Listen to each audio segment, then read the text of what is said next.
श्रीमद् भागवत गीता भगवान का गाया हुआ वह ज्ञान है जो आज भी लोगों को सही दिशा दिखाता है। जिस तरह आज हम कई बार तमाम कारणों के चलते अपने कर्तव्यों से विमुख हो जाते हैं और हार कर समस्याओं से पलायन करने लगते हैं, उसी प्रकार महाभारत के युद्ध के समय निराश असमंजस की स्थिति में दिखाई देते हैं। तब भगवान श्री कृष्ण ने उन्हें जो दिव्य ज्ञान दिया वह गीता के रूप में हमारे सामने है। कलयुग की आपाधापी भरी जिंदगी में आखिर क्यों जरूरी है गीता का पाठ? इसे जानने के लिए आपको गीता का सिर्फ पठन नहीं बल्कि मनन करना होगा। दरअसल जब कभी कोई व्यक्ति कर्तव्य पथ पर चलते हुए व्यक्तिगत, पारिवारिक, व्यावसायिक या ऐसे किसी विचार व्यूह में उलझता है तो उसे उसके माध्यम से सही रास्ता प्राप्त होता है। जीवन के उस मोड़ पर जब कोई व्यक्ति को कोई रास्ता नहीं सूझता तब वह खुद को तमाम समस्याओं से घिरा पाता है तो कर्तव्य अकर्तव्य के असमंजस में फंस जाता है।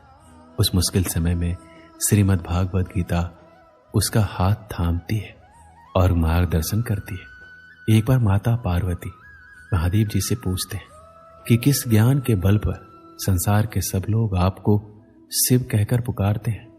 पूछते हैं मृगछाला ओढ़े और अपने सभी अंगों में शमशान की विभूति लगाए, गले में सर्प और नर मुंडों की माला पहने हुए हो, इनमें से तो कोई पवित्र नहीं है, फिर आप किस ज्ञान से पवित्र माने जाते? तब महादेव ने उत्तर दिया, हे प्रिय सुनो, मैं गीता ज्ञान को अपने हृदय में धारण करने से पवित्र माना जाता हूं। इस ज्ञान से मुझे बाहर के कर्म नहीं व्यापते। तब पार्वती जी ने कहा, हे भगवान, जिस गीता ज्ञान की आप ऐसी स्तुति करते हैं उसके श्रवण से कोई कृतार्थ भी हुआ है? महादेव ने उत्तर देते हुए कहा, इस ज्ञान को सुनकर बहुत से जीव कृतार्थ हुए हैं और आगे भी होंगे। दोस्तों, आज के इस वीडियो में आप सभी को गीता का प्रथम अध्याय के बारे में हम विस्तृत जानकारी देंगे, तो इस वीडियो को पूरा जरूर देखिएगा। श्रीमद् भागवत गीता के सबसे पहले दो शब्द धर्म क्षेत्रे कुरुक्षेत्रे। इस जगत में हम जीवन जीते हैं और जीवन हमारा कुरुक्षेत्र भी है और धर्म क्षेत्र भी। ये हमारी कर्म भूमि है जहां हम अपने कर्तव्यों का निर्वहन करते हैं। अर्जुन, जो कि गीता के शुरुआत में अपने जीवन के सबसे महत्वपूर्ण युद्ध को लड़ने जा रहे थे, किंतु वह अत्यधिक हताश, निराश, भ्रम मोह में था। हम भी अपने जीवन में इसी तरह से हताशा और निराशा का सामना करते हैं और इन परिस्थितियों में भगवान श्री कृष्ण जो समाधान देते हुए कहते हैं, हृदय की क्षुद्र दुर्बलता, सारे भ्रमों को पीछे छोड़ सब कुछ भुलाकर खड़े हो जाओ मेरे साथ। तो यहाँ श्री कृष्ण जी अर्जुन को केवल शाब्दिक ज्ञान ही नहीं अपितु प्रायोगिक ज्ञान भी प्रदान करते हैं जिससे उसे विजयश्री प्राप्त होती है। तो यही शुरुआती दो शब्द हमें जीवन के लिए गूढ़ प्रेरणा और दिशा प्रदान कर रहे हैं। क्या आप जानते हैं गीता का अर्थ क्या होता है? गीता शब्द का अर्थ है गीत और भागवत शब्द का अर्थ है भगवान। अक्सर भागवत गीता को भगवान का गीत कहा जाता है। यह भगवान का गीत है, इसलिए गीता का नाम गीता ही पड़ा। गीता में लिखा है, क्रोध से भ्रम पैदा होता है, भ्रम से बुद्धि व्यग्र होती है, जब बुद्धि व्यग्र होती है तब तर्क नष्ट हो जाता है और जब तर्क मरता है तो मनुष्य का विवेक नष्ट हो जाता है और उसका पतन शुरू हो जाता है। इस आधार पर कई ज्ञान और बुद्धि को खोलने वाली बातें लिखी है। जब हम शत्रु और समस्या को देखते हैं तो हमें बहुत ही बड़ी और विकराल दिखाई देती है और मन में यह डर भी रहता है कि अगर हम इसमें घुस गए तो क्या होगा? क्या हम इस समस्या से बाहर आ पाएंगे? क्या हम जीत पाएंगे? कुछ इसी प्रकार की सोच से दुर्योधन भी गुजर रहा था।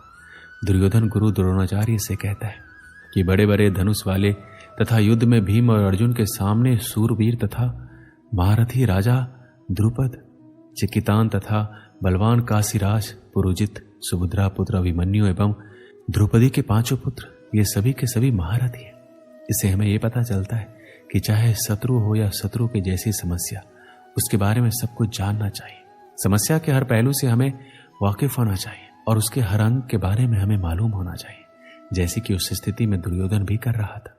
इसमें दुर्योधन आगे द्रोणाचार्य से कहता है, हे ब्राह्मण श्रेष्ठ, पांडवों की सेना के योद्धाओं को तो आपने देख लिया। उसके बाद दुर्योधन अपनी सेना के महारथियों का परिचय देता है। समस्या के बारे में सब कुछ जान लेने के बाद अपने पक्ष में सोचने की बारी आती है।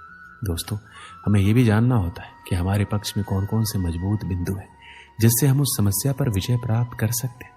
जिस तरह से हम वर्तमान समय में हमारे जोखिमों का आकलन करते हैं, वैसे ही दुर्योधन भी अपनी शत्रु की सेना को देखते हुए दोनों सेनाओं के योद्धाओं की बात करते हुए आगे होने वाले युद्ध के लिए तैयार हो रहे हैं।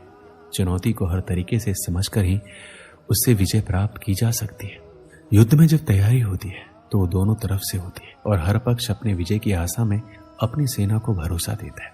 प्रेरणा तो हम सभी को चाहिए, और जैसे कि हम सभी ने देखा है कि कैसे सब लोग युद्ध को जीतने के लिए अपने प्रयास कर रहे थे। महाभारत का युद्ध ऐसा था कि इसमें हर बड़ा योद्धा भाग ले रहा था और ऐसे मौकों को कोई कैसे छोड़ सकता था। इसमें हमारे लिए ध्यान देने वाली बात यह है कि सच्चा योद्धा तो वही है जो युद्ध के लिए तत्पर रहे, युद्ध को अपना जीवन माने या चुनौती माने, जो भी माने, परंतु इसके लिए हमेशा तैयार रहे। श्री कृष्ण कहते हैं कि मनुष्य स्वभावतः वह सब कुछ पाने का पात्र नहीं है और जो वो चाहता है। हम सब चाहते हैं कि हम स्वतः ही किसी चीज के हकदार हैं, तब हम उसे पाने के लिए दूसरों के आगे पीछे चलना शुरू कर देते हैं। जब भी हम दुर्योधन के बारे में सोचते हैं तो वह एक ईर्ष्यालु और व्यक्ति के रूप में सामने आता है। लेकिन क्या आपने कभी ये सोचा है कि हम सभी में कहीं ना कहीं दुर्योधन भी है? हम ईर्ष्यालु हो सकते हैं और हम वही चाहते हैं जो दूसरों के पास है। कार्य के पीछे का इरादा ही मायने रखता है। जो लोग केवल कर्म के फल की इच्छा से प्रेरित होते हैं वो दुखी होते हैं, क्योंकि वो जो करते हैं उसके परिणाम के बारे में लगातार चिंतित रहते हैं। इस दुनिया में ज्यादातर लोग अपने अहंकार के कारण बर्बाद हो जाते हैं। वो विश्वास या भरोसे से ज्यादा अपने ईगो को महत्व देते हैं। आदमी का अहम और वहम दोनों उसे सफलता की सीढ़ियां चढ़ने नहीं देता, क्योंकि एक अहंकारी आदमी की दुनिया उसी से शुरू होती है और उसी पर खत्म हो जाती है। हर व्यक्ति के अंदर किसी न किसी तरह का घमंड होता ही, ये मनुष्य का एक स्वभाव है। जब हम खुद को जमीन से जुड़ा हुआ पाते हैं तो हमारे नीचे गिरने का सवाल ही पैदा नहीं होता, लेकिन जब सफल होने पर हम खुद को आसमान में ले जाते हैं, अपने दिमाग को चढ़ाने लगते हैं, तब हमें आसमान से नीचे गिरने में देर नहीं लगती। अहंकार को अपने दिमाग में घर ना करने दें, नहीं तो आपने जितनी जल्दी सफलता की सीढ़ियां चढ़ी है, आपको वहां से नीचे उतरने में देर नहीं लगेगी। एक समय की बात है, रामनगर गांव में एक बूढ़ा आदमी अपने पुत्र के साथ रहता था। बीमार होने के कारण बूढ़े आदमी ने अपनी बहुत सी संपत्ति अपने पुत्र के नाम कर दी। उसने अपनी वसीयत में लिखा कि उसकी सारी संपत्ति उसके मरने के बाद उसके पुत्र की हो जाएगी, और वसीयत के कुछ दिन बाद ही उसकी मृत्यु हो गई। संपत्ति इतनी थी, उसका पुत्र और आगे आने वाली 7 पुश्तें बिना कोई काम धंधा किए आराम से खा पी सकते थे। मगर उसका पुत्र अभी भी संतुष्ट नहीं था। वह अधिक से अधिक धन कमाना चाहता था, इसलिए उसने अपने सभी अचल संपत्ति बेच दी और भिन्न भिन्न वस्तुओं की खरीद कर उसका व्यापार करना आरंभ कर दिया। भाग्यवश वह बहुत कम समय में अत्यधिक सफल हुआ तथा शीघ्र ही पहले से अधिक धनवान हो गया। उसने इतना अधिक धन इकट्ठा कर लिया कि दूसरे व्यापारी उससे ईर्ष्या करने लगे। कभी कभी दूसरे व्यापारी या उसके मित्र उससे सफलता का रहस्य पूछते तो वो कहता, मैं इसलिए उन्नति कर रहा हूं कि मैं अपने धंधे को समझता हूं और कठोर परिश्रम करता हूं, और मैं अपने ग्राहकों को भी खुश रखना जानता हूं। चूंकि उसने सचमुच व्यापार में तरक्की की थी, इसलिए उसके मित्र और अन्य व्यापारी उसकी सीखीबाजी को सच मानते थे। अपनी इस कामयाबी के कारण उसमें बड़ा ही अहंकार आ गया था, मगर उसे फिर भी अपने धन से संतुष्टि नहीं थी। वो अभी भी बहुत सा धन कमाना चाहता था। उसने व्यापार में अपने हाथ पैर फैलाने आरंभ कर दिए। आरंभ में तो उसे व्यापार में लाभ हुआ, मगर उसका अहंकार इतना बढ़ गया था कि भाग्य की देवी उससे अप्रसन्न हो गई। उसे व्यापार में घाटा होने लगा।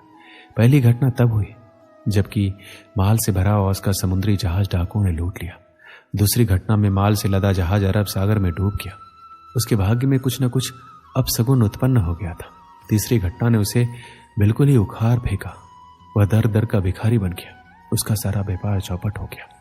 उसकी यह दुर्दशा देखकर उसके मित्रों ने पूछा, भाई तुम्हारी यह दुर्दशा आखिर कैसे हुई? इस पर उसने अपने भाग्य को कोसा और कहा, क्या बताऊं, किस्मत ने साथ नहीं दिया। भाग्य की देवी ये बात सुनकर अप्रसन्न हो गई। वह साक्षात उसके सामने प्रकट होकर बोली, तुम सचमुच बहुत अकृतज्ञ हो। जब तक तुम सफलता की सीढ़ियां चढ़ते रहे तब तक तुम उसका सारा श्रेय खुद लेते रहे, मगर जैसे ही हालात खराब हुए तुमने भाग्य को धिक्कारना आरंभ कर दिया। याद रखो, मनुष्य की अहंकार ही उसे ले डूबता है। इस कहानी से हमें क्या सीख मिलती? अहंकार से व्यक्ति का सर्वनाश हो जाता है और हमें कभी अहंकार नहीं करना चाहिए। दोस्तों इस वीडियो में बस इतना ही। मिलते हैं अगली वीडियो में। अपना ख्याल रखिएगा। जय श्री कृष्ण।